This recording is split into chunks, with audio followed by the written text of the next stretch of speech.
Bien, entonces, bueno, buenas tardes a todos y todas. Les damos la bienvenida a Spatextos.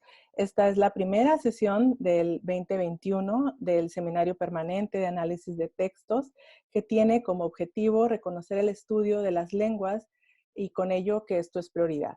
Por ello, este espacio busca difundir, impulsar la investigación lingüística que se realiza en México, así como abrir este diálogo entre todos ustedes, antropólogos, lingüistas, estudiosos de las lenguas, teniendo como eje conductor el análisis de los textos. Este seminario es coordinado por la doctora Glenda Lizárraga y por mí, ambas del Centro de Estudios Antropológicos de la Facultad de Ciencias Políticas y Sociales en la UNAM, y por la doctora Lilian Guerrero del Instituto de Investigaciones Filológicas de la UNAM, con quien en estos momentos tenemos una vinculación institucional a través de un proyecto de formación de estudiantes de GAPA PAPIME UNAM sobre el espacio. Este ciclo de conferencias virtuales estará destinado todo el semestre a 5 charlas en donde se contemplan lenguas como el seri, el náhuatl, el zapoteco, tanto desde una perspectiva sincrónica como diacrónica. En estos momentos le doy la palabra a Lilian Guerrero. Gracias, Lilian. Bueno, muchas gracias. Voy a hacer una brevísima presentación de Caroline para dejarle la mayor parte del espacio y el tiempo. La doctora Caroline Nomea estudió la licenciatura en la Universidad de Arizona, la maestría y el doctorado en la Universidad de Buffalo de Nueva York. Es investigadora titular A del Seminario de Lenguas Indígenas del Instituto de Investigaciones Filológicas, es miembro del SNI.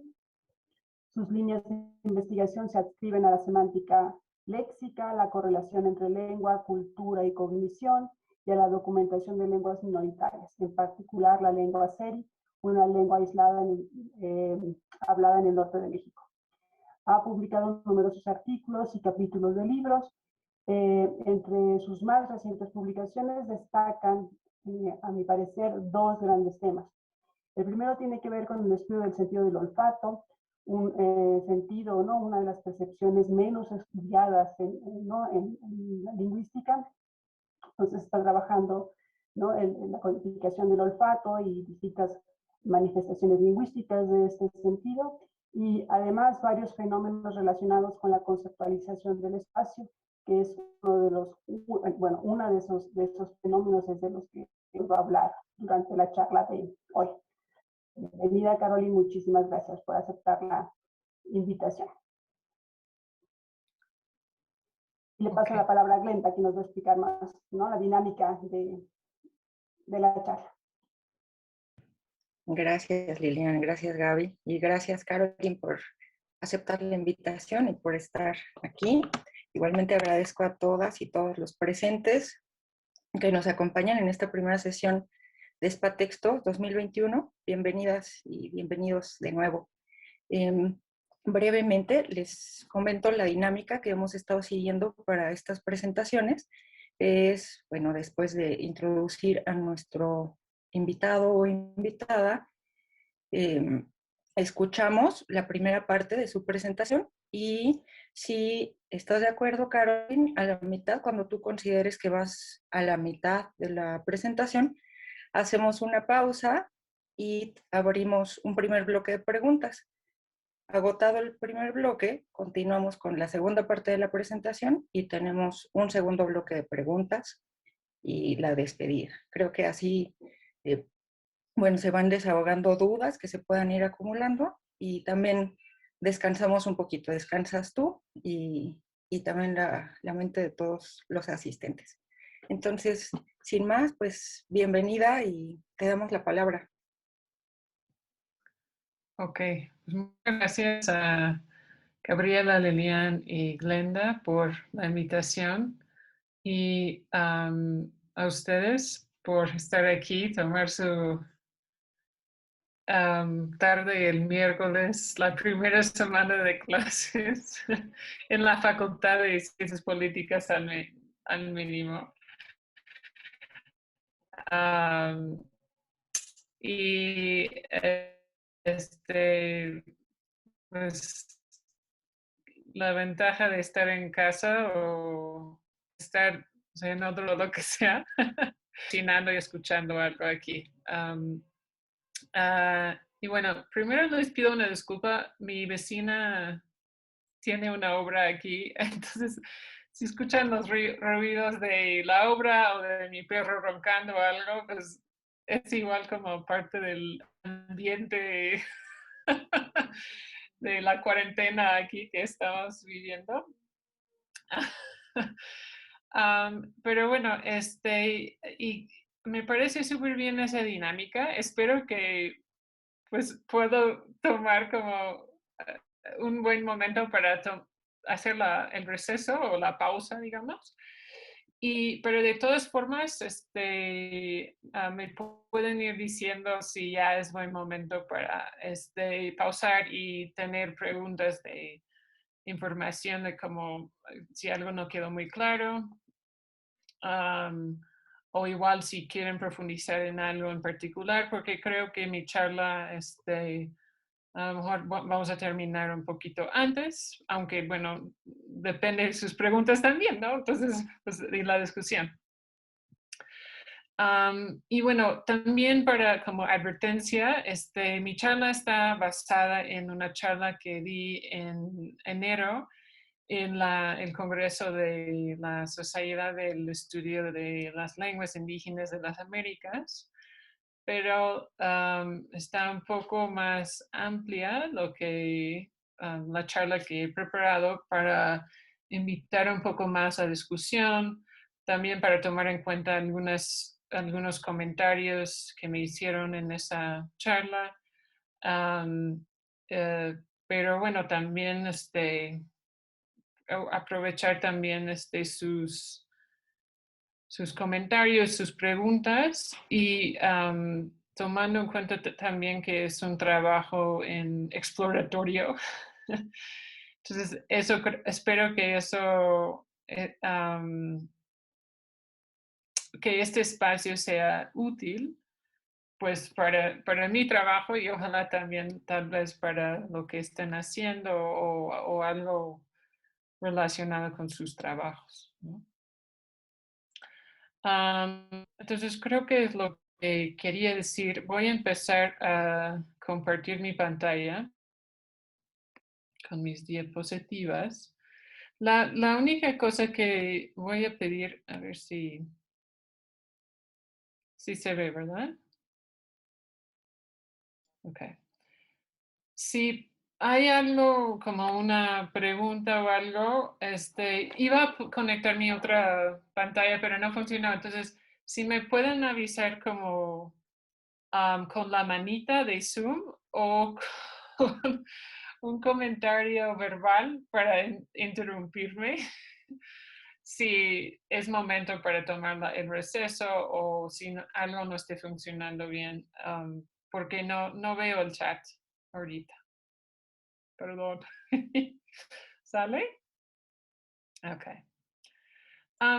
Pues el tema de mi charla hoy tiene que ver creo que con el tema de este semestre en Spatextos, que es espacio, vinculado con el tema del proyecto que mencionaron. Y también un poco contextos, porque el chiste aquí quería justamente explorar los textos que tengo en mi base de datos, aprovechando la pandemia, digamos, porque no podía ir a Sonora.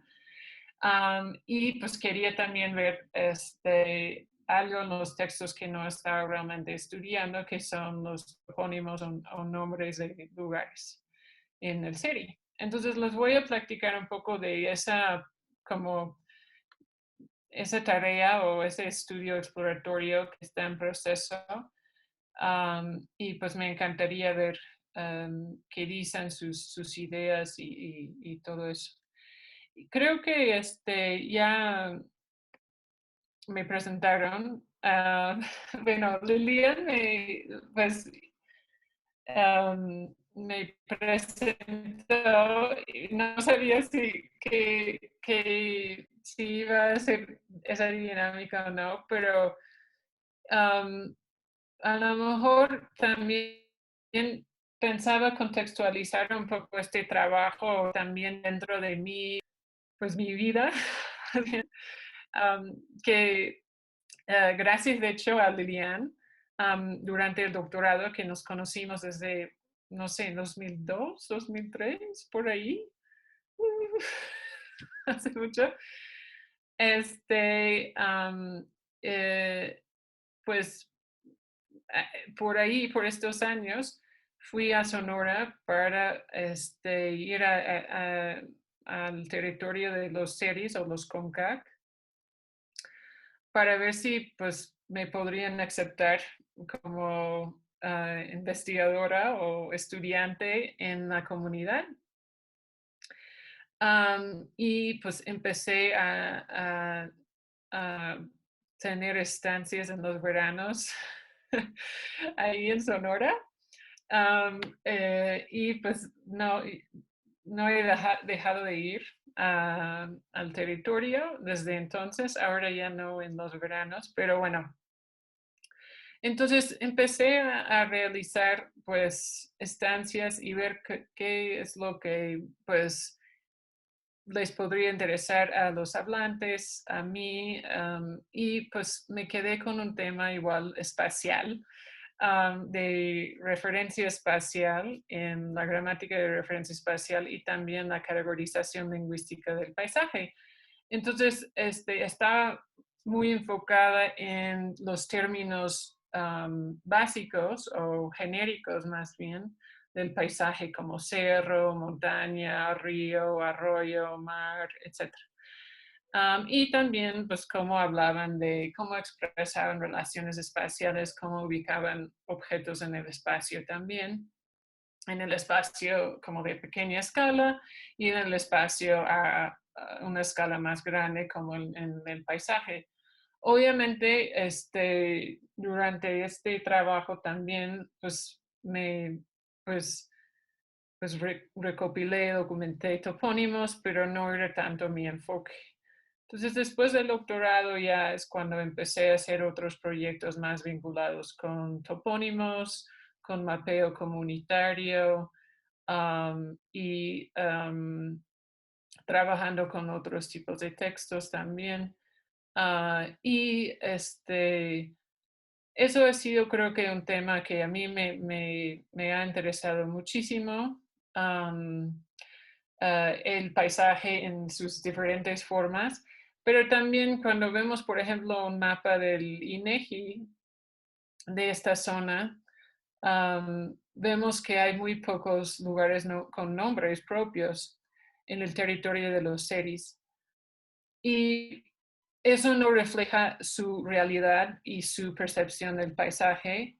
Entonces también creo que es muy importante documentar eso, su conocimiento del paisaje, su propia identidad reflejado en el paisaje.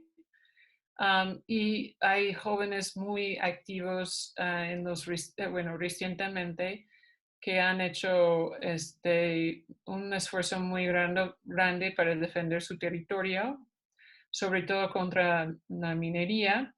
Y este tipo de documentación también es útil para ellos. Entonces los proyectos de mapeo comunitario hemos entregado los mapas y las autoridades. Y realmente es algo, creo que importante en diferentes como ámbitos, no solamente en el ámbito académico o lingüístico, pero en muchos otros ámbitos también. Y de interés mutuo. Tal vez ese tema de los textos no tanto, pero como que sí va en un paquete un poco más amplio, creo que desde mi perspectiva. Y desde creo que la perspectiva comunitaria también, si podemos hablar de algo de este tipo, de una perspectiva un poco más colectiva.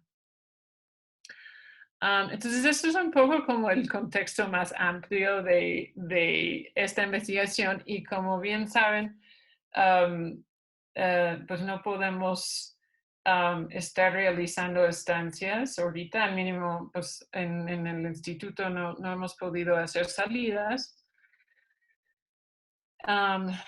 Entonces, pues lo aproveché para trabajar en la base de datos de textos y espero que también parte del público también a lo mejor está haciendo algo parecido, trabajando de corpus y haciendo tal vez como un check-in, algo no así, por mensajes y cosas así, y estando en contacto de una forma distinta ahorita. Entonces, bueno, eso es un poco el porqué y el contexto más amplio de este proyecto. Y bueno, de hecho, igual voy a decir, aquí es Gabriel y su hijito, y bueno, creo que es su mochila aquí, pero justamente Gabriel es un poco como padrino para mí. Vivía con su familia varios veranos. Y aquí estamos, de hecho, es interesante porque estamos en el desierto sonorense, hay una higuera. Entonces es un lugar reconocido por este árbol, por ejemplo. Y aquí estoy con Ana María haciendo como lo que típicamente también hacemos, grabación y licitación y cosas así. Entonces, parte también de eso es como que trabajando con paisaje, también a veces hay que salir del escritorio de la mesa y hacer otro tipo de interacciones también con el paisaje y haciendo caminatas, cosas así, que también a mí me gusta mucho. Extraño mucho estar en el monte ahorita. Entonces, bueno. Entonces, tomando todo eso en cuenta, quería también hablar un poco de como del contexto un poco más específico de este estudio de los topónimos o nombres de lugares. Justamente creo que el estudio tradicional de topónimos se podría ver como parte del estudio de nombres propios, o sea, de forma más amplia dentro de la onomástica. Y que justamente podemos ver el estudio de nombres como dentro de otras disciplinas, como la historia, la filosofía, por ejemplo, o sea, mucho más allá de la lingüística exclusivamente. Y de hecho hay una asociación también americana, digamos, de nombres que también tiene sus reuniones al mismo tiempo de la Asociación Lingüística de las Américas o de América. Y dentro de la onomástica podemos ubicar también el estudio de los topónimos, pero también de nombres propios en un sentido más amplio, ¿no? De individuos, también como de calles o cosas así, ¿no? Cuando como reducimos un poco la perspectiva hacia la lingüística y la filología, los estudios de nombres de lugares típicamente han tenido enfoques como en la etimología, contacto lingüístico entre diferentes grupos y también en políticas lingüísticas, cuando vemos, por ejemplo, los proyectos de paisaje lingüístico, que creo que sí ha sido algo bastante activo, o como proyectos recientes del INALI, por ejemplo, podemos ver que tal vez los topónimos entran ahí en estos estudios. Pero hay menos estudios que tienen su enfoque en la función o el papel en el habla natural, incluyendo conversaciones o textos de los topónimos. Entonces, justamente hoy quería como tener un enfoque en este sentido de qué están haciendo los hablantes con los topónimos en textos y en la interacción más general. Y bueno, podemos tener como punto de partida, hablando de la función de estos topónimos, de que su función es hacer referencia a un lugar que convencionalmente nombra o está nombrado por este elemento léxico, o sea, el topónimo. Y creo que está muy bien empezar con eso, o sea, es una buena expectativa, ¿no? Que eso sea su función. Pero últimamente, aunque no tan últimamente con el trabajo de Shedlock, pero con, por ejemplo, Williams, um, podemos ver una descripción un poco más amplia cuando vemos qué está pasando con la referencia a lugares en interacción. O sea, con un enfoque más desde la perspectiva del análisis de la conversación. Aquí de nuevo estoy hablando de referencia a lugares, no exclusivamente topónimos, ¿no? Y lo que han dicho es que, bueno, pueden proveer información acerca del lugar al cual se hace referencia, pueden hacer referencia a una ubicación o trayectoria de alguna entidad que un hablante mencionó en el discurso. También pueden establecer un setting, y bueno, estoy utilizando esta palabra en inglés porque está bastante complicado traducir eso.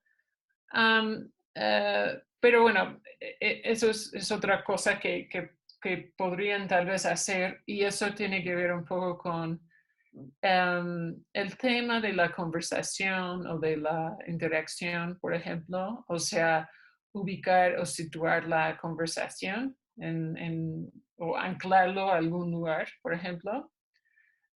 Y puede ser sobre una entidad o algún lugar o algo así, ¿no? O sea, es distinto, digamos, a los otros dos puntos.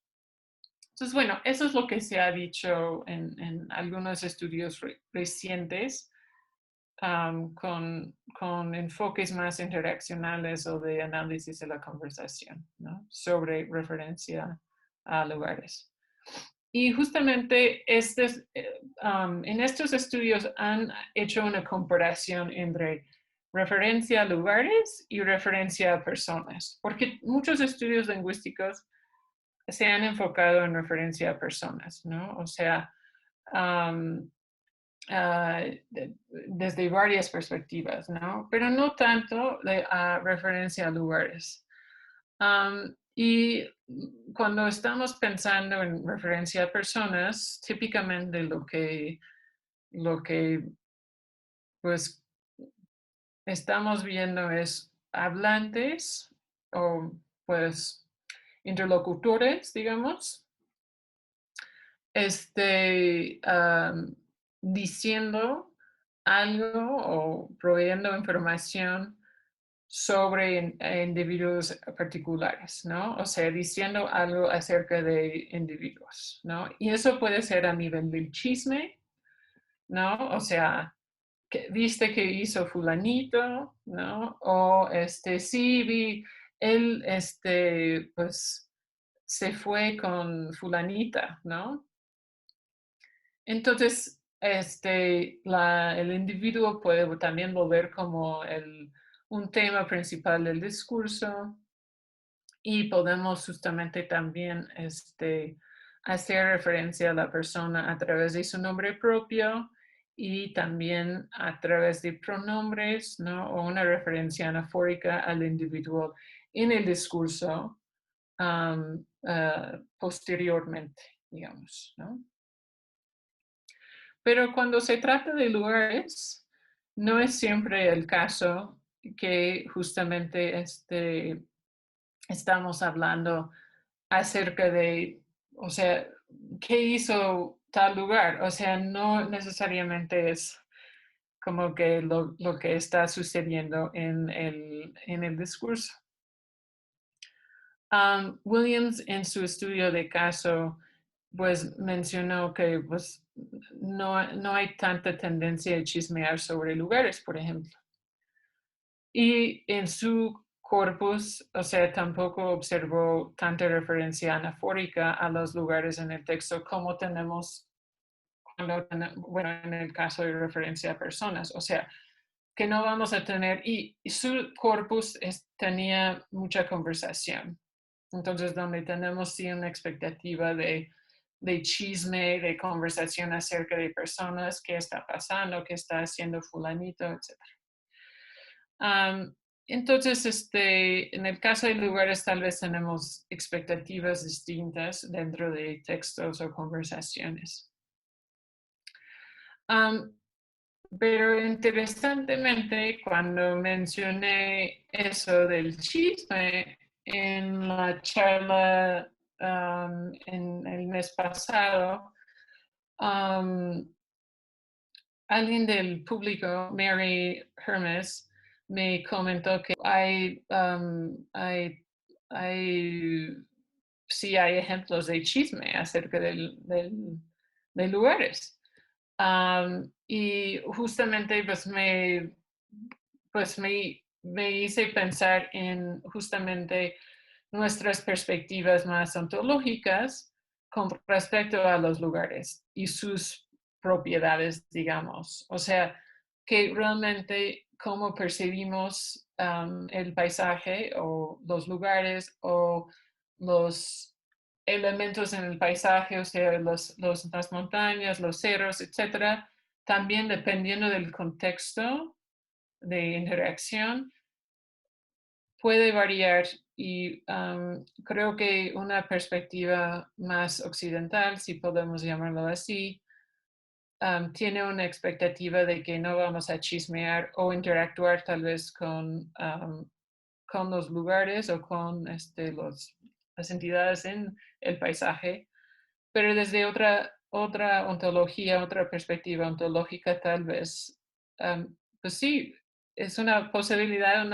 muy real, de hecho, es una realidad, digamos. Entonces, ella mencionó en sus datos, bueno, en su trabajo de caminatas, por ejemplo, en el bosque, con hablantes de Ojibwe, que estaban realmente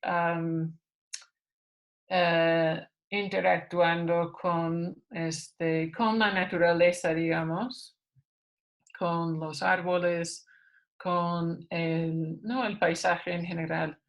Entonces, es también creo que importante mencionar que el paisaje podría también ser un interlocutor o algo en el paisaje podría ser también interlocutor que debemos tomar en cuenta también. Y a lo mejor podríamos también chismear sobre el paisaje o tal vez usar otro verbo, no chismear, ¿no? Pero creo que hay que mencionar estos cambios más paradigmáticos en la lingüística, en la antropología, en otras disciplinas, donde hay que también reconocer y de hecho incluir otras ideologías y otras ontologías dentro de nuestras descripciones y documentación. Y también dentro de nuestra propia metodología para permitir este tipo de observaciones o experiencias, o la documentación de estas experiencias. Ok, entonces ya como reduciendo un poco o llegando al punto aquí, ahora en el caso del SERI, ¿no? Entonces, básicamente lo que quiero ver un poco es, entonces, ¿qué están haciendo los hablantes del SERI cuando están utilizando topónimos en los textos? Y me voy a enfocar en textos narrativos porque los datos conversacionales que tengo, pues básicamente es una conversación y estoy refinando la transcripción todavía de esta conversación que es un poco larga. Pero entonces me voy a enfocar mejor en los textos narrativos. Y quiero ver eso, o sea, pensando en las funciones que vimos en referencia a lugares, ¿qué vemos en los textos? Vemos que los hablantes están platicando acerca de los lugares, estoy diciendo algo acerca de los lugares, una propiedad, una característica, están haciendo referencia a una ubicación, una trayectoria, o están estableciendo como situando el texto, creando un setting con la mención de un topónimo. Eso es lo que quería ver utilizando los estudios previos. Y bueno, quería ir más allá de un análisis como léxico o morfológico de los topónimos, que creo que hay muchos estudios de este tipo, del SERI también, para entender mejor su función dentro del discurso y para luego también en el futuro ver también en datos conversacionales y en otros tipos de interacciones también, cómo funcionan estos, o cuál es la función más bien. Y bueno, yo creo que ya mencionaron antes de empezar el contexto un poco del estudio, pero pues no hay lenguas sin hablantes. Entonces, es muy importante también contextualizar el estudio en ese sentido para mí. El SERI, como ya se mencionó, es una lengua aislada que se habla en el estado de Sonora, en la costa del Golfo de California, cerca de Hermosillo.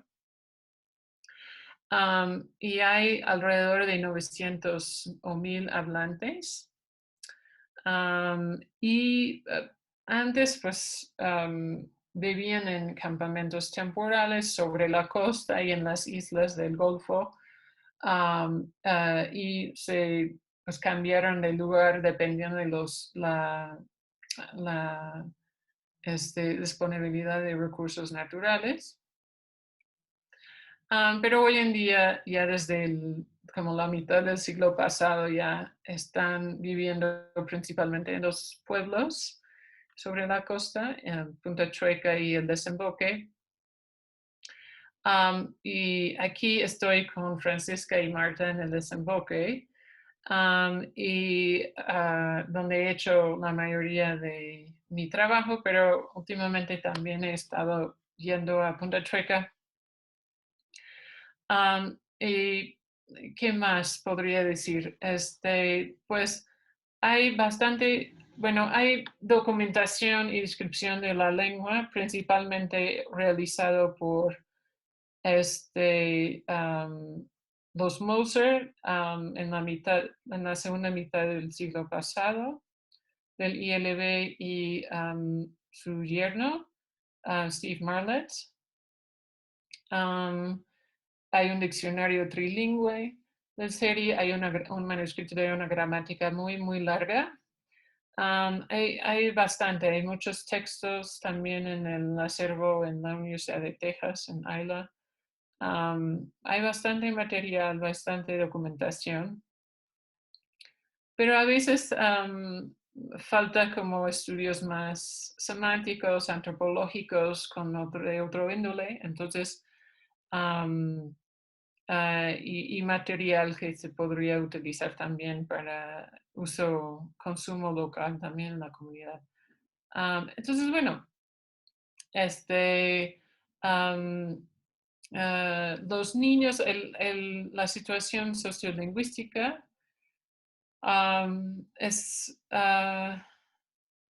creo que se está cambiando de forma bastante rápida, como en muchos casos, creo que en el país, que los niños siguen adquiriendo la lengua, pero de forma un poco más pasiva, en muchos casos, no en todos.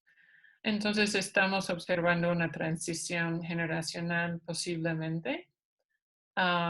Y creo que ya no hay hablantes monolingües. La mayoría son hasta cierto punto bilingüe con el español o trilingüe con inglés. Entonces, pero vemos muy poca migración, un poquito hacia Valle de Aquino y Hermosillo. Entonces, esa es un poco la situación de la lengua, pero si tienen más preguntas, podemos verlos a lo mejor pronto en unos minutos. Que a lo mejor voy a hacer una pausa pronto, pero el corpus que utilicé para en particular este estudio, es un corpus en Flex. No utilicé datos solicitados, utilicé solamente, o sea, solamente filtré los datos para textos. Entonces, codifiqué topónimos dentro de mi base de datos en Flex para que luego los podría ver exclusivamente estos elementos en el corpus. Y son 19 textos en total, de narrativos de distintos géneros, con como 12,000 palabras, alrededor de 1,000 oraciones. Y no todos tenían topónimos, que no es tan raro dado la naturaleza de algunos textos, pero 13 de los 19 sí tenían topónimos, y de esos 13 encontré 42 instancias de topónimos. A veces topónimos repetitivos o repetidos, entonces son tokens, no tipos.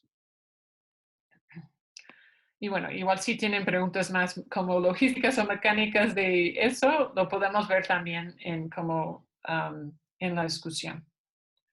Ok, a ver.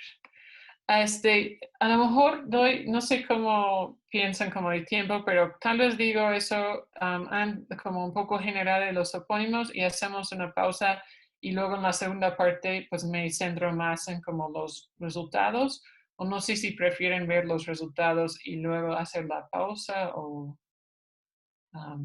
cómo, pero... Estamos muy bien de tiempo, no te preocupes, así que realízate como, ¿no? Como creas más conveniente. Ok. Como mencioné, hay estudios previos de topónimos, y entonces podemos ver una descripción muy general, muy esperada de qué son los topónimos, los nombres de lugares en serie, pues son los que hacen referencia a lugares, pues no es sorprendente. Pero no nos dice mucho sobre su función, más bien en el discurso, si es exclusivamente así o qué, ¿no? A nivel formal, tenemos diferentes tipos de topónimos. Podemos tener con los topónimos más simples, que son, bueno, a nivel morfológico, simples, y así no son analizables, como Socaig para Punta Chueca o Taej para Isla de Tiburón.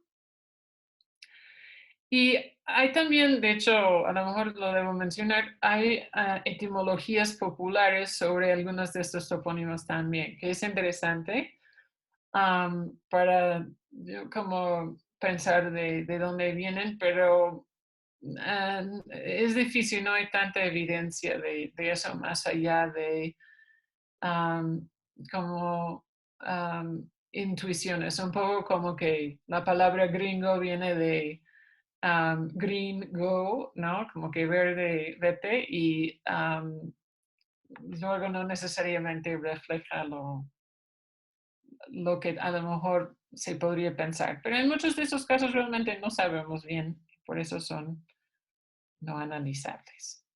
Y es algo padre también de los topónimos, porque nos dan pistas también a veces bueno, de elementos formales mucho más viejos en una lengua. En el caso de Siri, muchos de los topónimos, de hecho, son analizables y son transparentes. Entonces tenemos varias palabras, varios morfemas dentro de un solo topónimo, y podemos analizar súper bien lo que quieren decir literalmente, como Baja California es tierra que está cerca o al lado, o Isla Ángel de la Guarda Hashlimt, que es vivienda de los pumas. Y es interesante eso porque también vemos que hay innovaciones también en los topónimos, que a veces un lugar tiene varios topónimos. Y no sabemos si es por también razones más de tabú, que tenían un nombre de un animal, que era apodo de alguien que falleció, entonces se renombró el lugar, o si fue nada más por innovación y creatividad, que también existían o coexistían varios nombres de un solo lugar. También hay nombres que nombran un mismo nombre que nombran distintos lugares también, que resulta para mí a veces confuso, pero sí existe también eso. A lo mejor también por su naturaleza más descriptiva en algunos casos. También lo que se ha dicho sobre los topónimos en estudios previos y de mis propias observaciones es que, porque otra cosa que vemos muchas veces en los estudios topónimos es cómo son las tendencias de nombrar lugares. Algunas tendencias son de conmemoración, como Morelos, por ejemplo, pueden ser descriptivos como Hermosillo, o pueden ser calcos toponímicos también, como Valladolid, ¿no? O bueno, eso no es un calco, más bien es como una transferencia de un lugar a otro, ¿no? En este caso, no tenemos tanto conmemoración de individuos en las formas de nombrar los lugares en el caso de Seri. Tenemos más bien conmemoración de eventos sucedidos en el lugar o descripciones más bien de características, ¿no? De propiedades del lugar en sí. Entonces, bueno, y podemos platicar más sobre eso si quieren en la discusión, si les interesa ese tema. Ok, entonces ahora es como la otra parte donde pues iba a presentar como algunas muestras de los resultados, las tendencias que encontré. Entonces no sé si quieren parar tal vez aquí y luego si hay preguntas los podemos platicar y luego podemos retomarlo el resto de la charla después.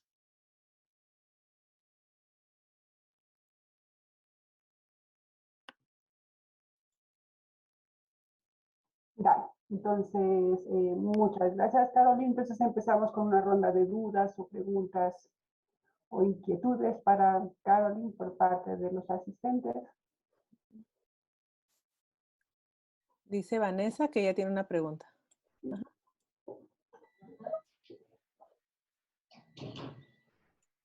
Viene, Vanessa, ¿la quieres? Sí, ¿sí me escuchan?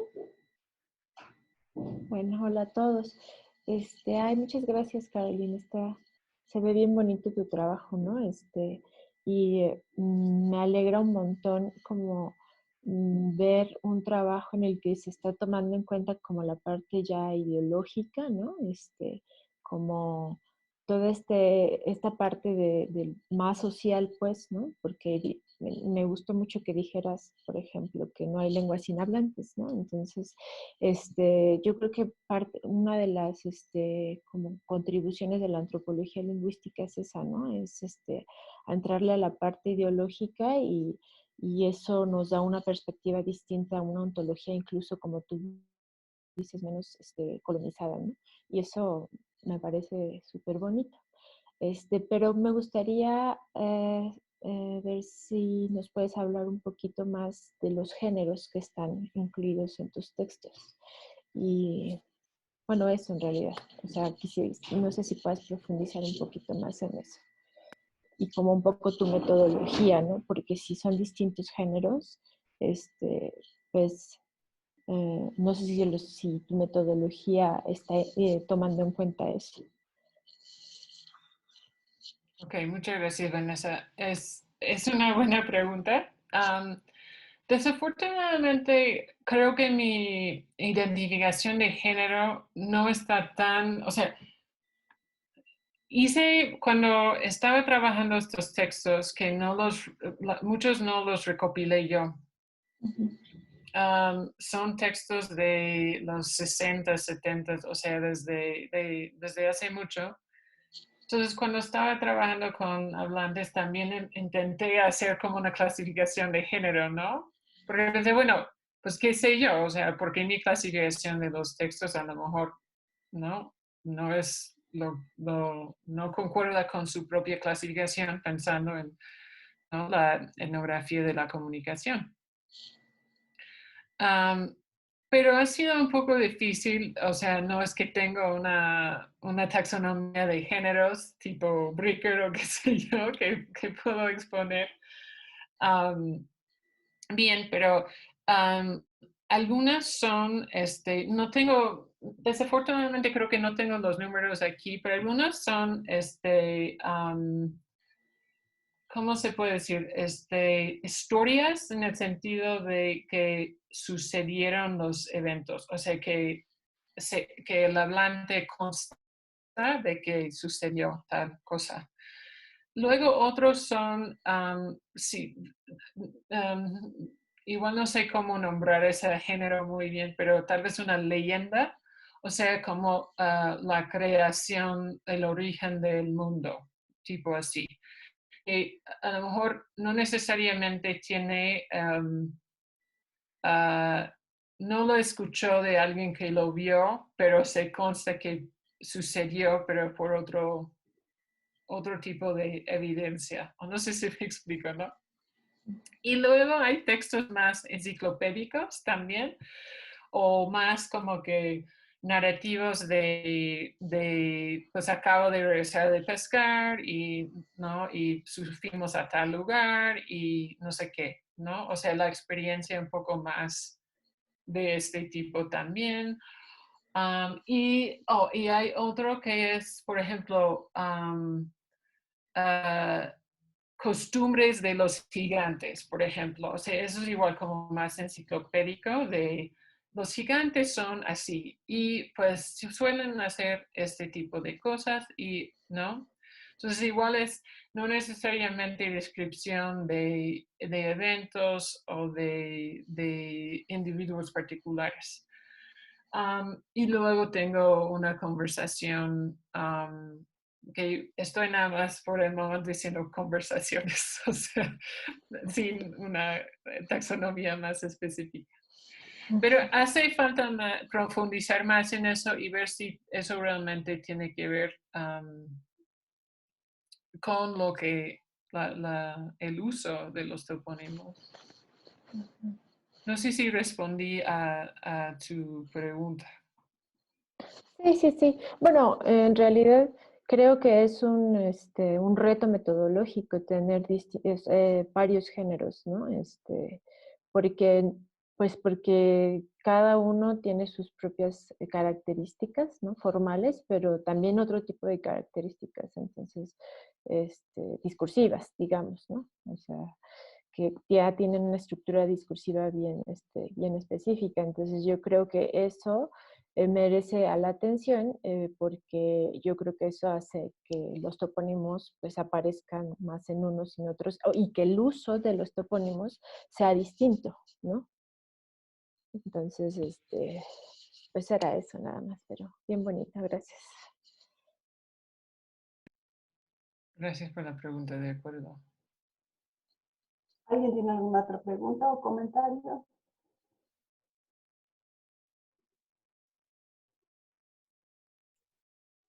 Bueno, hay un comentario en el chat. Dice, buenas tardes, me disculpo por entrar tarde, tenía mal mi horario y agradezco este espacio como estudiante de lingüística. Es muy interesante acceder a los trabajos profesionales de la doctora Kristen. No sé si haya saludos desde Sonora, ¿no? Entonces, no sé si hay otro comentario. Pues quizás solo para abonar a la pregunta de Vanessa, sería un trabajo pendiente para hacer, ¿no? Pensando también ¿no? en los intereses de los estudiantes y las cosas que se pueden hacer en relación con el tema. Sería sumamente interesante examinar en qué tipo de géneros textuales aparecen más topónimos, ¿no? Sería muy lindo saber si en historias de vida o en esos hechos o relatos, ¿no? O hechos más históricos o relatos de las cosas que sucedieron o de conversaciones, y después hacer una tipología también de lo que comentabas al principio sobre estamos hablando de las personas o estamos hablando de los lugares más físicos y ubicaciones, ¿no? Son como también de las cositas pendientes que podemos ir anotando que se pueden examinar. Y no sé, bueno, me hace pensar el comentario de Vanessa, también me hace pensar que, no sé, de repente podríamos pensar en estos textos en donde se puede pensar en esta experiencia o en esta memoria y no sé, de repente yo no tengo materiales de ese tipo, pero a lo mejor las mismas personas de la comunidad hablando sobre un espacio, ¿no? O sea, como tú qué piensas de ese espacio o tú cuáles son tus experiencias a través de ese espacio y que creo que la memoria también puede dar aquí alguna motivación interesante, ¿no? O sea, justamente el comentario de Vanessa me hace pensar eso también, ¿no? No sé, Carolina, o sea, si hay materiales de este tipo también, ¿no? O sea, en un futuro, ¿no? Metodológicamente. Así que tengo, no, a lo mejor Ujú. hubo estudios interesantes de no lingüistas, de hecho, como no académicos, pero un poco sobre esta vinculación entre el territorio y los individuos a través de un concepto que pues llaman Iishitim, que es su lugar natal o donde está enterrado su placenta, Ujú. y mapearon eso y creo que hicieron entrevistas, pero desafortunadamente no están grabados, creo yo, pero era un poco así de si reconocieron dónde está su placenta. Ya hay menos personas que saben esto porque menos personas tienen esa experiencia porque ya la mayoría no, pues nacieron en el hospital, ¿no? Y no en el monte. Pero sí, o sea, yo creo que sí se podría hacer este tipo de entrevistas o pues, conversaciones, incluso a nivel intergeneracional. Y eso es un poco que voy a platicar más como al final, pensando también en la transmisión de esa información intergeneracionalmente.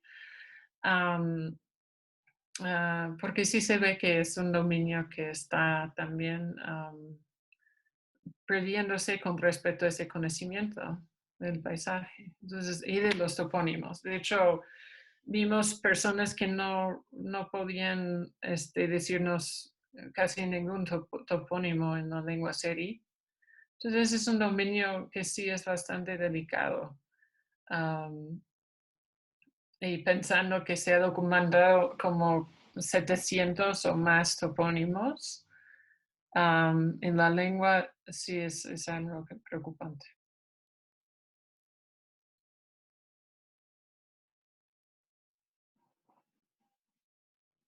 No sé si hay otro comentario, sigo con mi monólogo.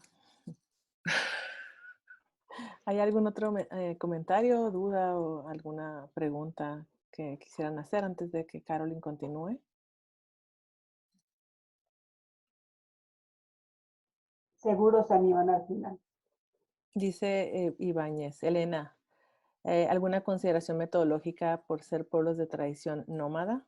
Como pregunta. Pues sí, es que eso creo que sí creo que complica un poco el asunto porque el territorio reconocido por el gobierno federal es mucho más pequeño que realmente su territorio históricamente. y hay topónimos pues, en una área geográfica muy grande.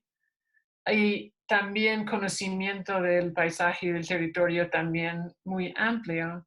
Entonces, creo que eso también es algo que complica también la documentación o sea, desinformación, y también que puede ser que esa información esté como no tan colectiva, pero todavía un poco como modulado por las bandas tradicionales que existían entre las distintas bandas de los CONCAC.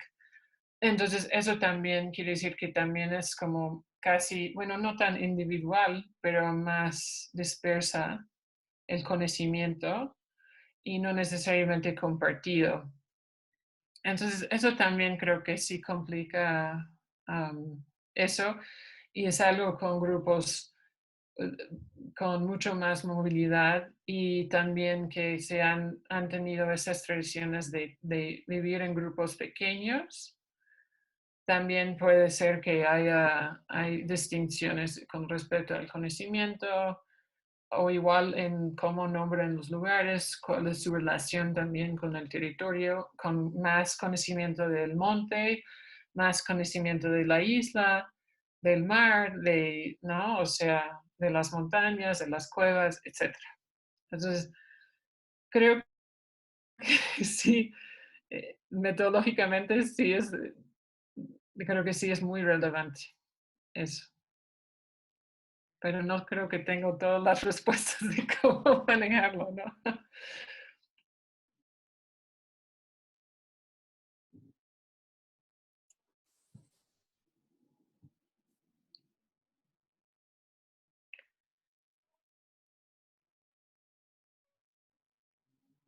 Bien, yo creo que podemos ¿Seguimos? seguir. Ajá, gracias. Okay. Pues otra cosa, bueno, mientras voy compartiendo de nuevo mi pantalla, pues otra cosa creo que también de sociedades de cazadores recolectores es también esa idea de que hay una tendencia de no necesariamente tener o como que alguien te pertenece a ti como individuo, pero tienen una tendencia mucho más altruista y no tan basada en posesiones. Entonces también su tenencia de las tierras también tiende a ser una tendencia distinta, o sea, más colectiva. Entonces esa pregunta también del Ishitim, de dónde está enterrada la placenta, también es interesante explorar entonces ese tipo de perspectiva o relación con el territorio, que está mucho más vinculado con nociones de grupos de sociedades de cazadores recolectores. Entonces también complica también cuando luego el gobierno dice que no, o sea, eso es su ejido, esos son sus, eso es el territorio que les pertenece también, ¿no? Ok, entonces vamos a entrar un poco en los textos. Bueno, como pueden ver aquí también el paisaje es fantástico. Es un lugar hermosísimo. Aunque de hecho, otro estudio posible, pensando lo que decía Liliana, también analizar los textos en español e inglés sobre esa zona del desierto sonorense. Porque muchas personas ajenas dicen, es un lugar extremo, es un lugar es como que de temperaturas extremas y que no hay poco agua potable y hay no sé qué. O sea, lo describen de una forma apocalíptica, ¿no? Y es muy distinta de la forma de que los propios habitantes de esa zona lo ven. desde lo que yo he escuchado. Entonces, analizar también cómo se ha descrito también el desierto sonorense en el mismo español por distintas voces o antropólogos, por ejemplo, ¿no? Que tienen ¿no? O sea, una perspectiva, creo que, bueno, a lo mejor tenemos aquí, creo que varios sonorenses que me pueden constar que sí es un lugar increíble. Pero bueno, es otro posible estudio más pensando en eso.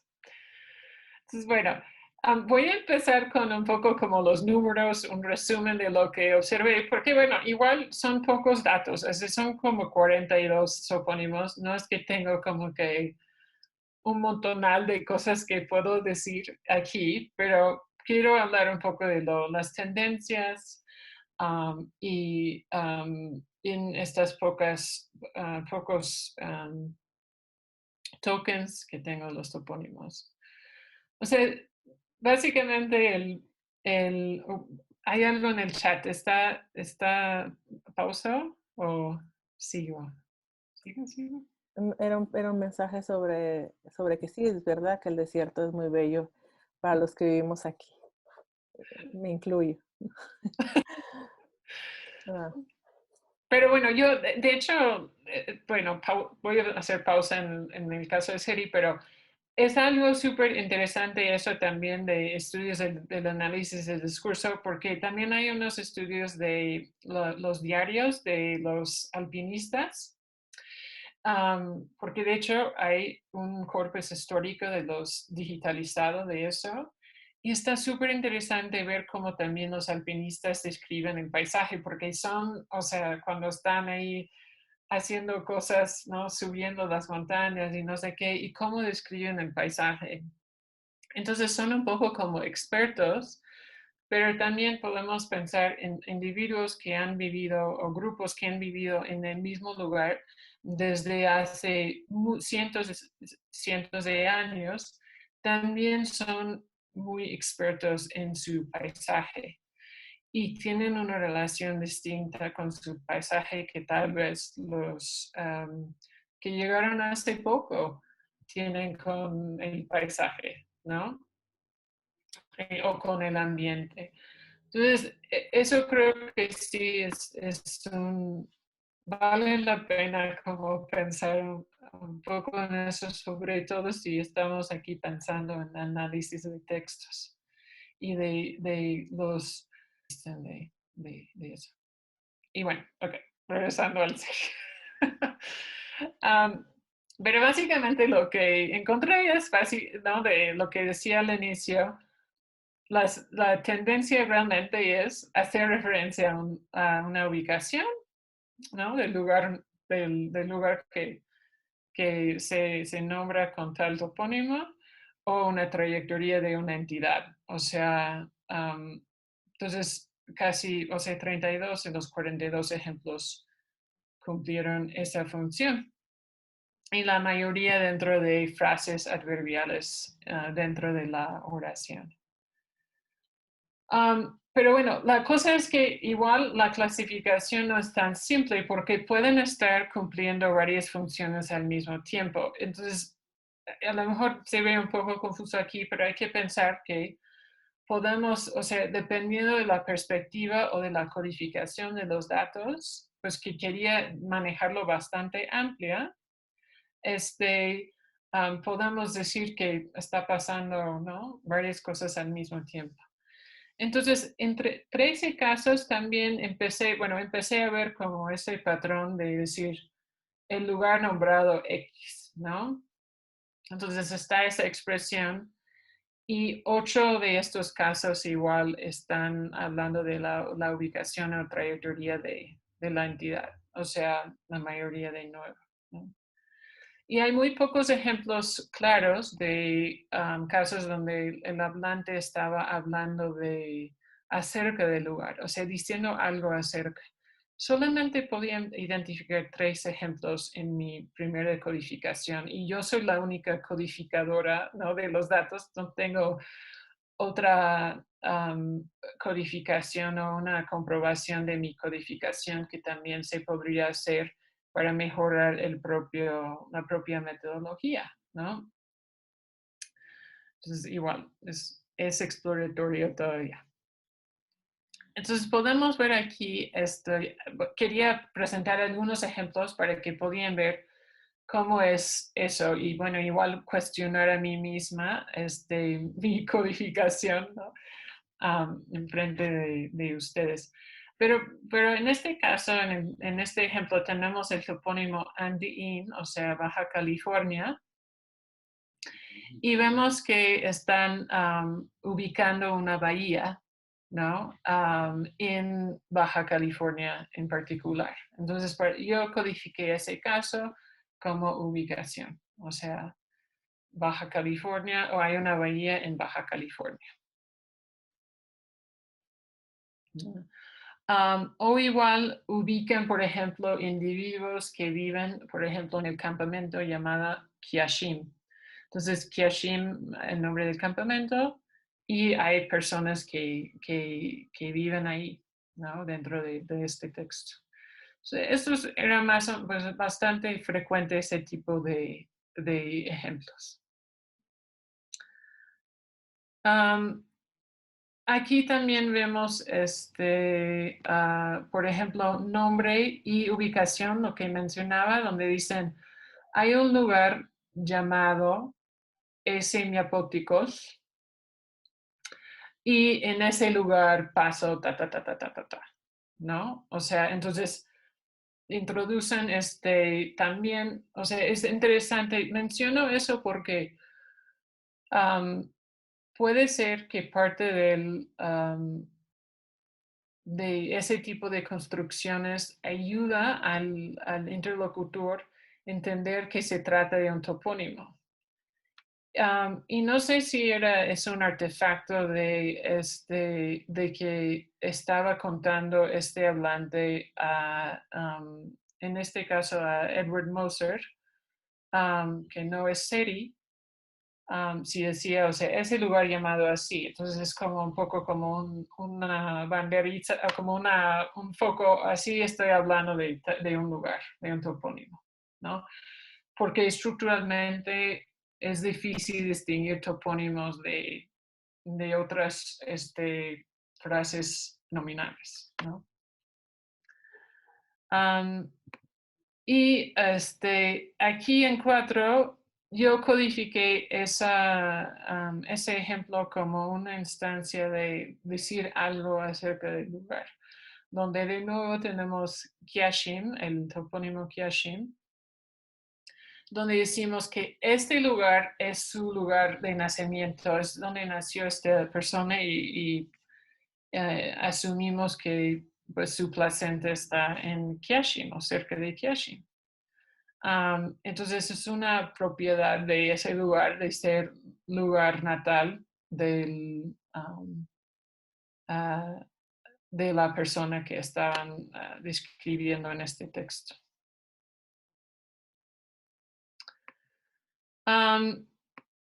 Ok, y al nivel como más textual o discursivo, si queremos decirlo así, porque también, o sea, querer realmente como explorar varios tipos de como codificación aquí,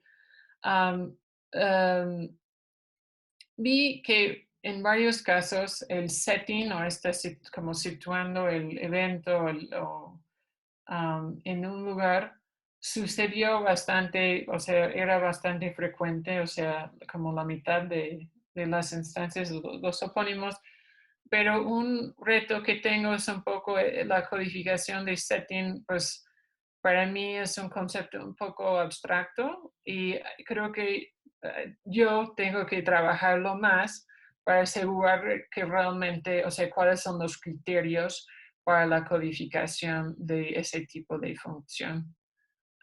Entonces, eso es como en la lista de cómo refinar eso y realmente establecer una codificación un poco más, más transparente. También el otro tema que quería explorar era la referencia anafórica, que creo que también es un reto aquí, pero lo que observé es como un poquito más que la mitad de las instancias de topónimos, luego tenía una referencia anafórica posterior, digamos, ¿no? O sea, eso de nuevo era un poco difícil, creo que sí requiere más trabajo con hablantes, o sea, de estas instancias para realmente comprobar o asegurar que se trata de anáfora y que no es un problema o un artefacto de mi análisis aislado. Pero bueno, eso es interesante y creo que sí vale la pena seguir explorando eso un poco más, porque no esperaba tanto ver eso. Con respecto al setting, por ejemplo, aquí en 5 podemos ver el topónimo para Isla Tiburón, Taejoc. En este caso, tenemos un poco, como pueden ver en la cajita, donde tenemos igual ubicación, ¿no? De dónde vive tal persona, pero igual es como habla en este contexto, en este texto del gigante comelón, que es un gigante que le encanta comer cosas. De hecho, hasta que va a Hermosillo y toma agua de, creo que la presa y así, porque tenía sed y va y agarra comida de todos lados. Está estableciendo aquí también como el setting de qué está pasando con el gigante, dónde están sucediendo las cosas que empiezan ahí en el texto, ¿no? Pero de nuevo, eso requiere un poco más de trabajo y para refinar esta codificación. También tenemos el caso de TOC aquí, como pueden ver, que luego es aquí, exacto, o sea, es un pronombre demostrativo, locativo, y en este caso vemos TOC en algunas construcciones particulares, donde, por ejemplo, podemos decir, ok, hay una persona que vivía en Isla Tiburón y ahí, ¿no? Entonces, introducimos a través del topónimo el lugar y luego hay recursos en la lengua para hacer referencia a la ubicación de ese lugar posteriormente en el texto. Tengo que realmente comprobar con más datos que es realmente anáfora y no otra cosa. Eso es pendiente, pero bueno, eso es algo que estoy explorando y está ahí por el momento codificado de este tipo. Y bueno, estos son los datos que pues quería subrayar para mostrar ejemplos particulares de lo que son este tipo de funciones que vi en el texto. Y vemos que, pues, en general, la función más frecuente en los pocos ejemplos que tengo es la ubicación o, bueno, hacer referencia a la ubicación de trayectoria de algo, de una entidad o entidades. Y establecer también un setting, o sea, de eventos subsecuentes o de algo de la ubicación de algo, de un evento. No vemos tantos ejemplos de los hablantes diciendo algo acerca de los lugares, tipo chisme o tipo de cómo hablamos acerca de personas. Sin embargo, y regresando al tema que mencionó Vanessa, creo que eso podría ser igual un artefacto de los textos narrativos, que mi hipótesis sería que tal vez en conversaciones relacionadas con el paisaje o con, ¿no? Eso podríamos ver más ejemplos de este tipo. Pero bueno, es una hipótesis. Habría que recopilar más, analizar más conversaciones. Y también, sí, en comparación, por ejemplo, con lo que observó Nick Williams en su tesis, su estudio de casos, sí observamos la posibilidad de referencia anafórica a los lugares en, bueno, posteriormente su introducción a través de un topónimo, pero que luego este sigue siendo y podemos ver ejemplos donde es en otras oraciones, ¿no? Subsecuentes en el texto. Pero bueno, eso igual habría que ver, hacer un análisis un poco más exhaustivo, asegurar que hasta que yo hice nada más un análisis de oraciones cercanas, o sea, unas más, pero no hice como checando de todo el texto. Entonces habría que también ver eso. Es poco probable, creo yo, que luego sería muy, muy, muy lejana, ¿no? Pero puede ser. Entonces eso es algo que habría que ver. Tengo algunas especulaciones, igual un poco pensando en lo que también decía Vanessa y Gabriela, que puede ser que también esas funciones tienen que ver con la función más social de los tipos de textos o los géneros de textos. Algunos son más como de información, de enciclopédicos, de, como mencioné, información sobre los gigantes, cuáles son las costumbres de los gigantes, pero muchos son narrativos más tradicionales.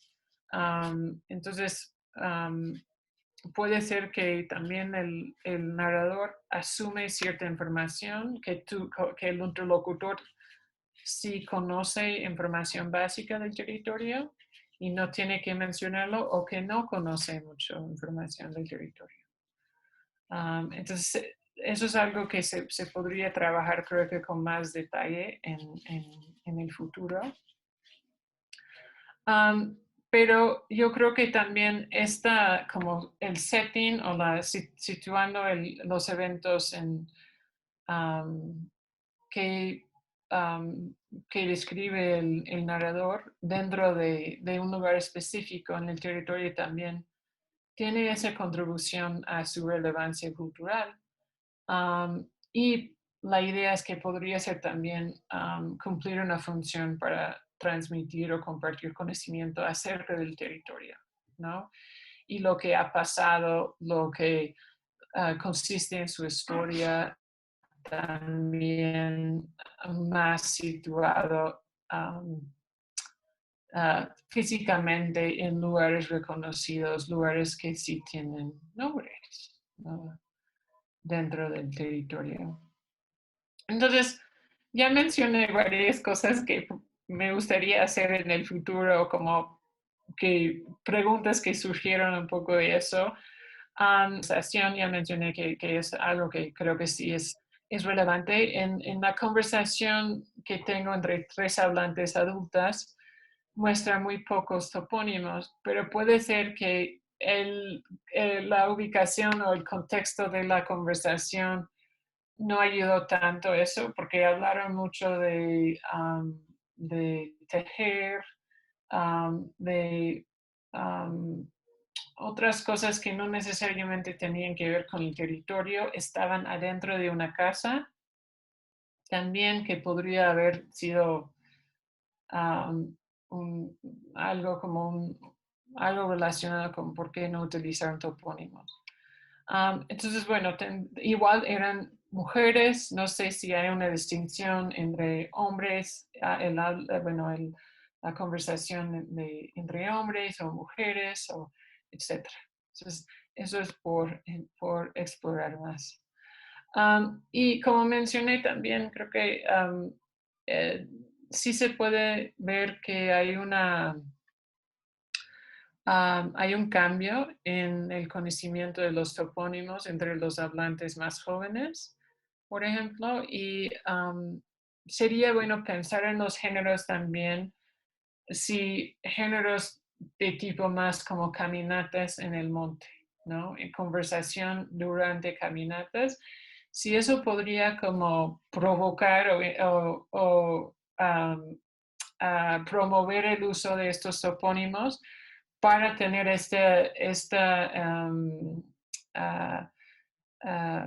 digamos, transmisión de conocimiento intergeneracional que podría ser, creo que, positivo. Y bueno, durante este tipo de caminatas, por ejemplo, en el monte o salidas en el mar, sería también, creo que, una forma más fructífera también para explorar el papel del paisaje como participante en el discurso, si eso fuera el caso, y realmente explorar un poco más ese tipo de conceptualización del paisaje a nivel textual también. Entonces, eso es todo por mi parte. A ver cómo, ok. Entonces, si tienen dudas, me pueden contactar por correo o igual ahorita. Quiero reconocer mucho a los colaboradores hablantes en la lengua seri que han estado ahí enseñándome desde hace mucho y compartiendo su conocimiento conmigo, y por pues, ustedes por estar aquí y por la invitación. Entonces creo que con eso concluyo mi monólogo y pues dejo el espacio de tiempo abierto para comentarios, preguntas, ideas.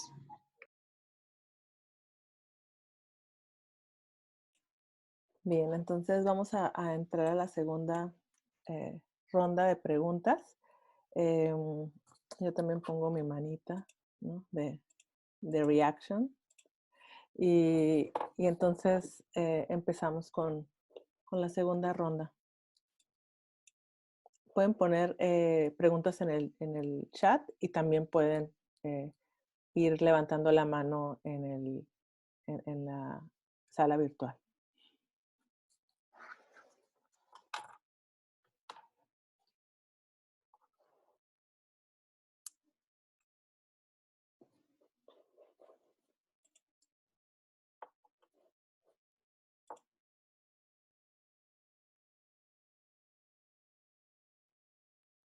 Voy a ver haciendo yo una pregunta para que se vayan animando los estudiantes. Me pregunto si hay alguna relación entre sustantivos locativos y después los topónimos ya como sustantivos, como nombres propios. Hay como estudios así o hay casos donde es como un proceso de gramaticalización, ¿no? Primero es un sustantivo de un lugar, la isla, la escuela, la casa, la cueva, y después se va, ¿no? Se construye como un topónimo.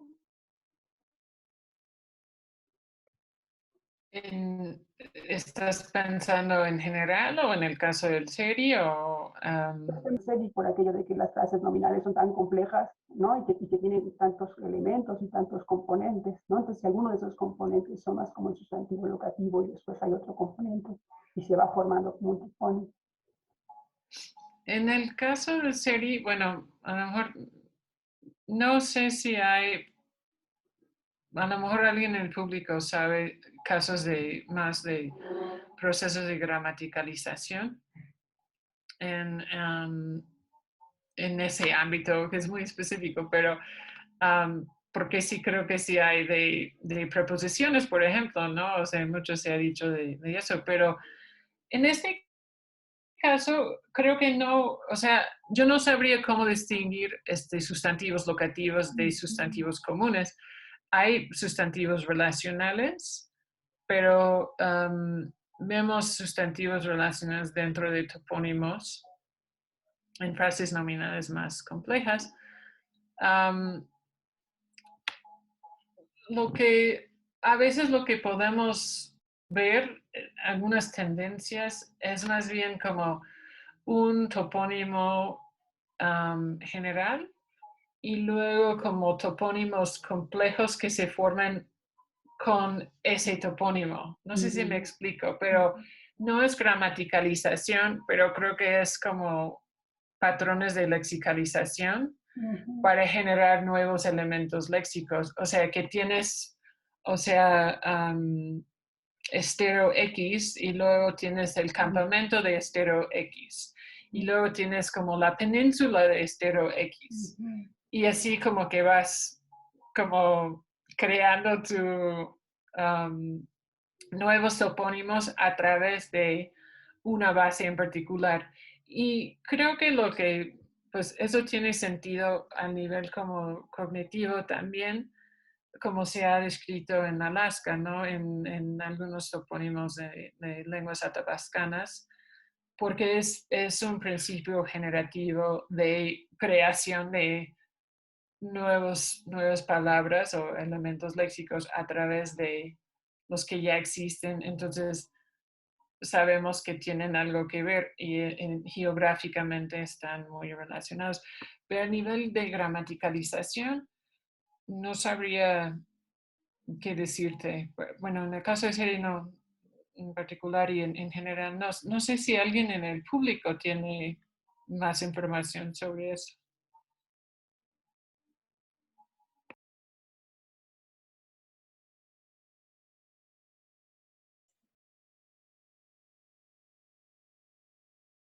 No sé si hay algún comentario por parte de los participantes.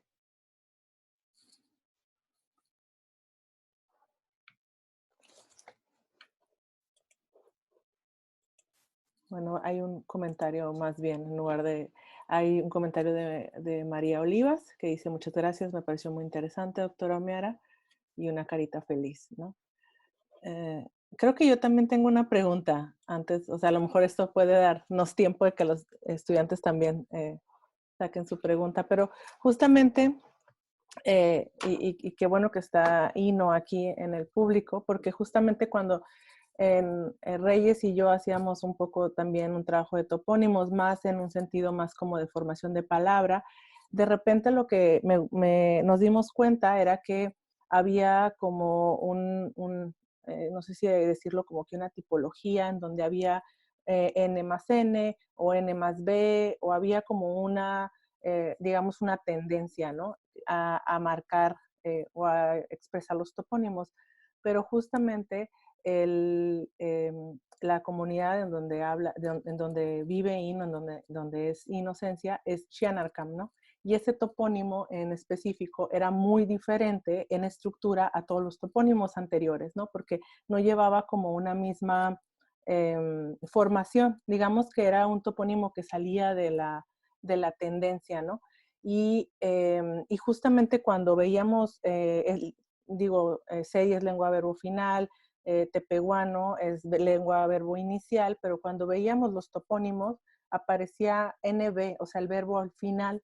Y eso también justamente con lo que decías, ¿no? Ciertos topónimos más arcaicos que parecería que de repente esta información geográfica nos dice bastante, porque justamente, no sé si decirlo así, pero como que queda encapsulado en momentos, porque así se llama cierto lugar, y se sigue llamando así, y se sigue llamando así. Entonces, no sé, como que cognitivamente se queda encapsulado ese mismo formante, y en los topónimos sí encontrábamos verbo final, ¿no? Pero no encontrábamos, o sea, no es el orden de la lengua, ¿no? Entonces, sí pasaban cosas muy interesantes como a nivel de formantes, ¿no? Que de repente, justamente con la pregunta de Lilian, yo estaba preguntándome si habría cosas de este tipo, como si los topónimos, justo porque mencionas que hay, que pueden arrojar como palabras antiguas o palabras más arcaicas, si habría alguna, no sé, algún topónimo con algún tipo de formación, así como que sale de la norma, y también si hay alguna semejanza con el español, ¿no? O sea, si hay algún tipo cuando lo llaman en español, de repente, ¿cómo se traduce eso, ¿no? Que creo que también ahí hay como otra ruta, ¿no? Esa era algo que me dejó pensando tu plática, Carole. Ujú. Buena pregunta. Así pensando, no sé si hay como un topónimo, como dices, como uno de estos de que se prendió el foco, ¿no? De wow, que dices, esto es como pistas como de patrones formales viejos, ¿no? Tendría que buscar, es que es interesante ver, y tendría que ver mi base de datos donde eh, tengo también si es descriptiva, si es compleja eso. Y ver eso, porque muchos son muy descriptivos o muy transparentes. No hay tantos monomorfémicos o estos que no se pueden analizar. Pues esos a lo mejor son los más interesantes, um, pero entonces, eso es por un lado, pero cuando estabas practicando y estabas pensando, porque luego empecé a pensar, calco, bueno, a lo mejor no sé si tienes también calcos toponímicos, porque me encanta ese capítulo del libro de Michael Knapp, inspirado en el volumen de homenaje a Tom Smith-Stark, ¿no? De calcos, um, que es algo súper, súper padre ver eso también, cómo hay ese contacto y cómo también puede haber, porque el patrón puede ser como que un patrón más arcaico o puede ser un patrón como de un vecino, o sea, ¿no? Entonces, o pues, por contacto. Entonces es interesante ver eso, si estos cálculos también presentan patrones más, como digamos, series o no series, o en tu caso, ¿no? ¿Cómo es? Hay un ejemplo, no tengo una foto, lástima, pero hay en paisaje lingüístico que estaba pensando yo. Y no es bueno, de hecho, creo que sí es un topónimo, pero es un topónimo innovador que es Ant con CAC, que pusieron un letrero antes de llegar a Punta Chueca que dice bienvenido a Ant con CAC, pero sigue un patrón hispanoparlante y no un patrón serie de combinación de elementos. Y no tengo ningún dato en el corpus de textos de esta expresión. Entonces es una innovación, creo que más calcado en el español, que es tierra los seres. Entonces no es un adjetivo, o sea, es como dos sustantivos juntos, que igual es un patrón un poco raro. O sea, ahí también como si se ve como puede ser como innovación también en algunos casos. Creo que en tu caso no es así, pero entonces es un campo creo que muy interesante para ver este tipo de factores de rasgos viejos, ¿no? O patrones viejos, innovación, influencia por medio de contacto. Entonces, nada más pensando así, no tengo muchos ejemplos por discutir, pero o sea, sí invita como a pensar mucho en eso. Y les recomiendo muchísimo este capítulo de Michael creo yo, como parte de la idea de Mesoamérica como área lingüística a través de cálculos toponímicos. Uh-huh. Hay otra pregunta de Elena Ibáñez y dice que justo con relación a la pregunta que hice, si había alguna diferencia morfológica entre los topónimos de espacios míticos y los descriptivos. Estaban preguntando lo que dije que no iba a platicar. y a lo mejor tendría muchas mejores respuestas si hubiera hecho mi tarea antes de eso y no tener que pensar en mi memoria. Pero,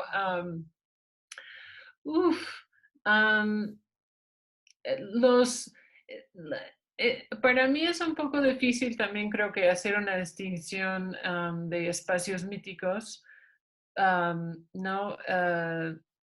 Porque mucho de lo que, un poco como pensando en lo que estabas platicando, ¿no? De géneros discursivos. ¿Hasta qué punto también pensamos que estos lugares son míticos y hasta qué punto pensamos que son realmente lugares? O que siguen siendo lugares nada más que pasaron eventos distintos que podríamos pensar que capaz que son míticos, ¿no? Pero podemos ver que la isla Tiburón sí tiene un topónimo no analizable y ha sido un lugar importante en la historia de los Concac.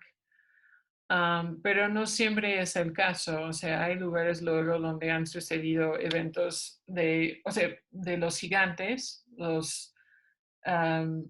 los seres que habitaron ese lugar antes y tal vez al mismo tiempo de los seres, y son descriptivos. Entonces, sí es difícil ver como si hay un patrón ahí, ¿no? Pues voy a leer el comentario de Marianne. Dice, muchas gracias, doctora Caroline, por la presentación de su material. Es interesante la investigación que llevó a cabo sobre la exploración de los topónimos en serie, sumamente pertinente y de gran aportación, no solo para nosotros, sino para la comunidad. Gracias, doctora, de nueva cuenta, por su contribución para los estudiantes de lingüística, de lingüística jóvenes en formación. Es una gran aliciente. Trabajos como el suyo son una gran contribución, como ya mencionaba, para los que apenas empezamos y queremos trabajar con series. Saludos cordiales desde Sonora. Luego Vanessa tiene una pregunta y luego Roberto, estudiante de la Facultad de Políticas, tiene otra pregunta. Ok. Bueno, yo quisiera, bueno, no sé si es una pregunta o es como un poco pensar en voz alta, cuando esta función que encuentras de los topónimos que le llamas, que establecen un setting, ¿no? Eso me hizo pensar en si es si los topónimos están relacionados a nivel discursivo con crear un contexto, ¿no? Porque setting, o sea, o no sé si no estoy entendiendo muy bien setting, ¿no? Pero a mí, esa es la lectura que yo le podría dar, pero no sé si estoy equivocada. Y entonces quisiera como que hablar un poquito más de eso. Y otro que si nos puedes contar un poco de tu metodología de campo. Ajá, cómo haces o sea, como la metodología de campo en sí, ¿no? O sea, por ejemplo, das un montón de datos etnográficos, yo supongo que has estado observando y es ahí cuando grabas, o cómo ha sido esa parte, ¿no? Ok, sí, pues lo del setting, pues yo creo que se podría interpretar también como contexto. Yo también no podía incluir eso, o pues no terminé de hacerlo, pero quería ver, por ejemplo, o sea, pensando en setting como que una hipótesis también, o sea, muy, muy occidental, digamos, que tenía era también como que había una vez un hombre que vivía en tal lugar, ¿no? Entonces, como que si tú vas tu historia o lo que tú vas a narrar en tal lugar, pero luego no sucedía eso. Hay algunos ejemplos un poco más de eso, o hay movimiento también en el texto. Entonces, sí, a veces hay que decir, o sea, pues fulanito se fue a tal lugar, o sea, el gigante Comelón se va a Hermosillo, o sea, entonces hay que decir que se fue a Hermosillo, ¿no? Entonces es la meta. Por eso digo que no es solamente ubicación, es parte de su camino. O la meta de su camino más bien. O estaban ahí viviendo en tal lugar y sucedió tal cosa. Sí, eso pasaba a veces, pero luego como que esperaba a veces como ver un poco, bueno, sí se da eso, que sucedió tales cosas, estaban en tal lugar y ta, ¿no? Descripción de los eventos o de la información relevante. Entonces sí puede ser que es como más como contextualizar los eventos descritos, o sea, como que dar un contexto situado, ¿no? De la narración, de los eventos descritos. Ah,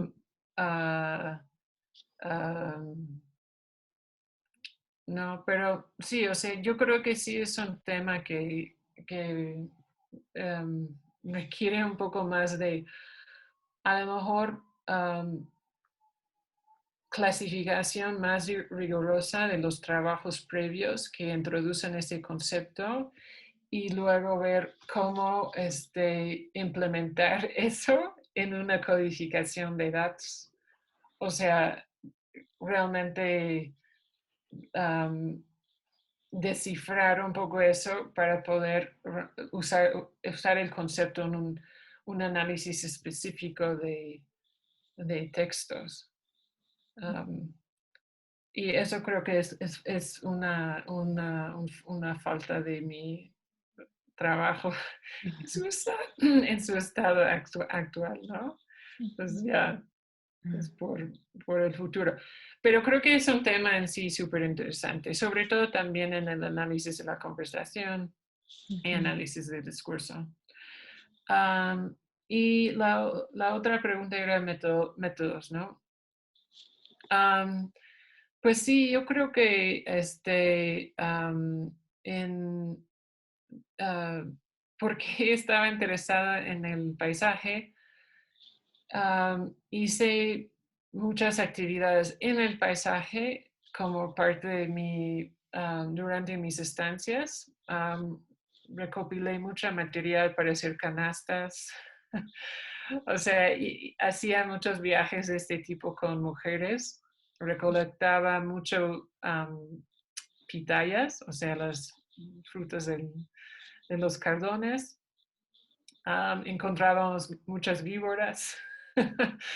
O sea, caminatas a veces por coche y luego caminatas más chiquitas. Igual a veces nada más en el coche andábamos por el monte. Entonces, sí, eso era muy importante para mí, para explorar eso. Y luego con los hombres hacía yo entrevistas después de sus viajes, por ejemplo, en el mar, en las pangas, para recopilar información acerca de sus viajes y conocer mejor el paisaje a través de este tipo de entrevistas o narrativas.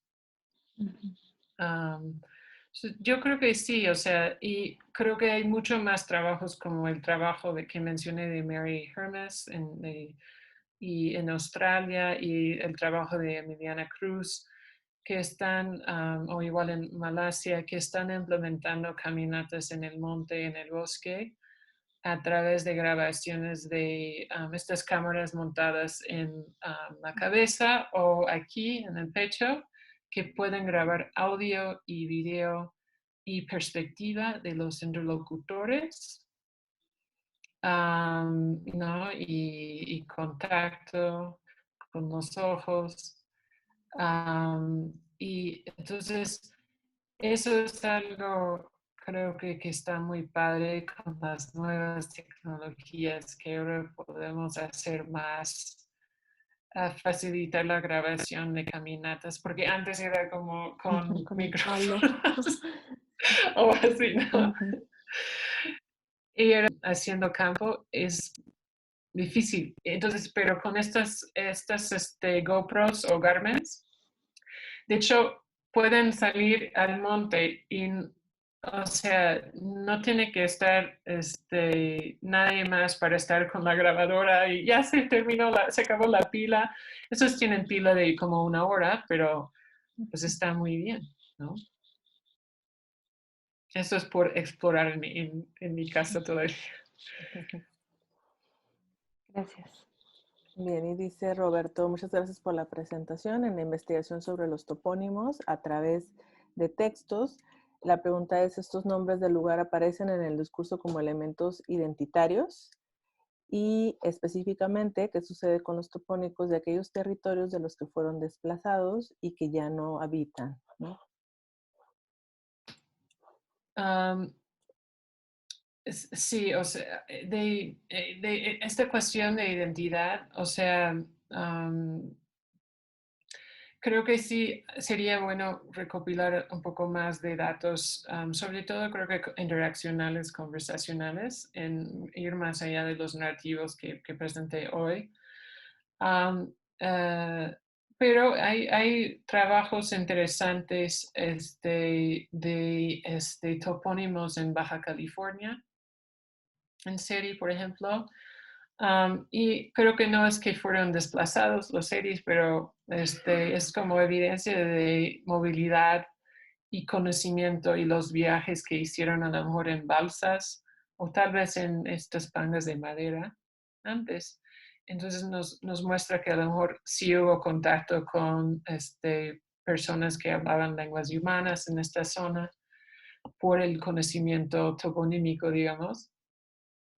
Y eso en sí también, si nombraron lugares, quiere decir que también en sí es un acto también, no sé si es identitario, pero es también algo de muestra una relación con este lugar, ¿no? Que es porque quieres luego hacer referencia al lugar, entonces generaste tal vez un nombre para poder platicar de ese lugar. Por eso también quería ver si había como más, bueno, a lo mejor necesito ver más textos, ¿no? Es un corpus un poco chiquito de como 20 textos, pero con más textos ver realmente si hay más tipo de discursos sobre eso. Pero sí hay muchos en Guaymas, o sea, porque ese es un lugar muy importante de contacto, de hecho, en la sierra y antes de llegar a Guaymas, en esa zona donde conectaron los yaquis y los seris históricamente, y hubo contacto entre ellos, y hay muchos topónimos también en esa zona que ahora no es su territorio actual, o en la zona un poco más adentro del desierto también. Entonces, sí vemos muchos topónimos fuera de su territorio actual. No tengo tantos ejemplos de eso en los textos, pero sí existen. O sea, tengo más bien ejemplos, o sea, datos de eso en los mapas, en el mapeo. Pero gracias por la pregunta, Roberto. Bien. No sé si hay alguna pregunta, seguro hay otra pregunta. Luego la gente a veces somos tímidos, Carolina.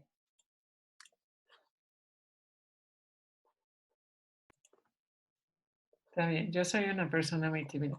Si quieren escribirme un correo también, está muy bien. O si tienen ideas o quieren compartir lecturas, tienen mi correo.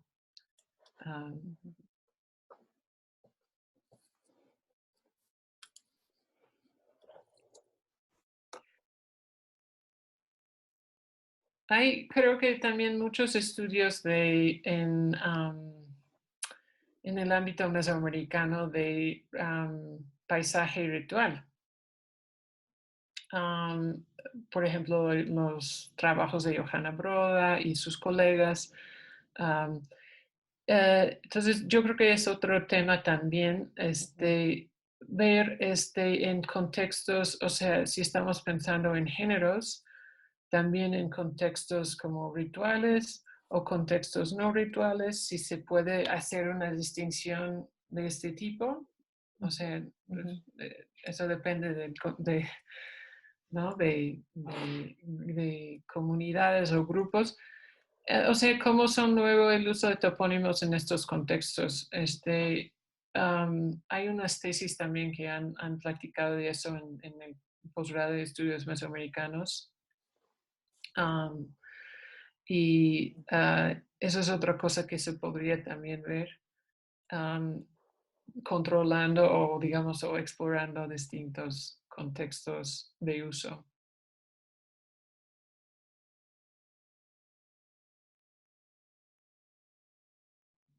Y no es que nada más es pues no me he metido en ese tipo de contextos, pero es un ámbito interesante que se podría también explorar.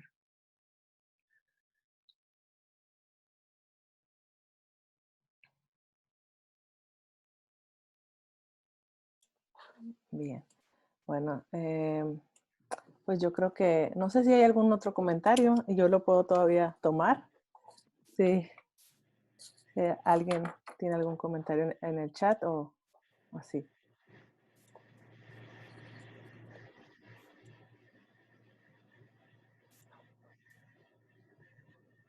Bien, yo creo que te escribirán, Carolina, entonces. Bueno, Lilian, ¿quieres decir algo? Pues solo, además de agradecerte, Caroline, por la charla, nos has comentado muchos aspectos interesantes sobre los topónimos en general y sobre, ¿no?, la complejidad del SERI en particular, y también agradezco mucho ese como abanico de temas y, ¿no?, y de fenómenos relacionados con los topónimos que siguen, ¿no?, abiertos a estudio y a investigación, y las reflexiones sobre potenciales registrarlos y analizarlos, ¿no? Creo que eso es lo entre el otro conocimiento nuevo que nos has compartido, creo que esta es información importante para los estudiantes de la licenciatura, como ir reflexionando en formas, en temas y en formas de registro ¿no?, y metodologías de documentación y de búsqueda, ¿no?, más allá del análisis. Así que muchas gracias por todas nuevas ideas y potenciales formas de estudio de los topónimos. Bien. Bueno, por estar presentes y por su asistencia y sus preguntas y comentarios. y son las 5:54, entonces creo que damos cierre a esta sesión.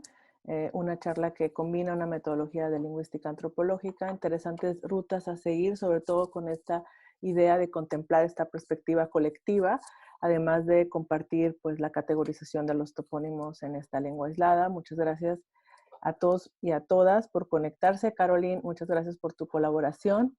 Lilian y Glenda, gracias por la coordinación. Nos dio mucho gusto verlos a todos virtualmente, a los miembros, a los miembros del seminario, los estudiantes de la Facultad de Ciencias Políticas y Sociales.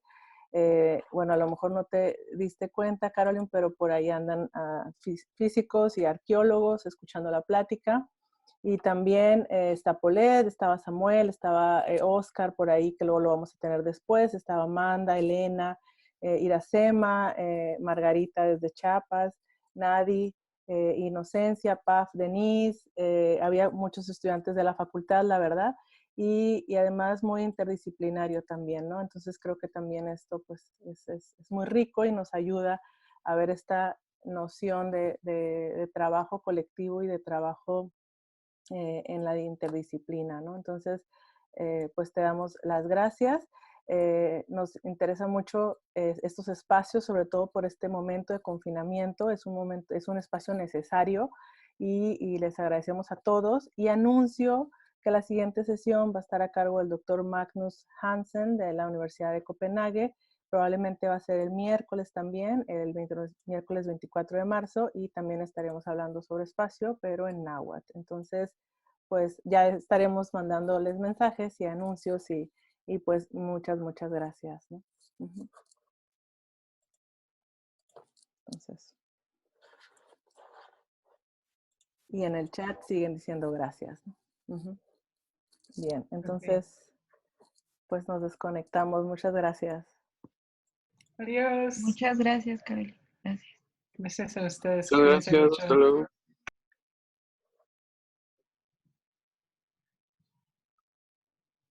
Gracias a todos. Y estudiantes de la Universidad de Sonora también.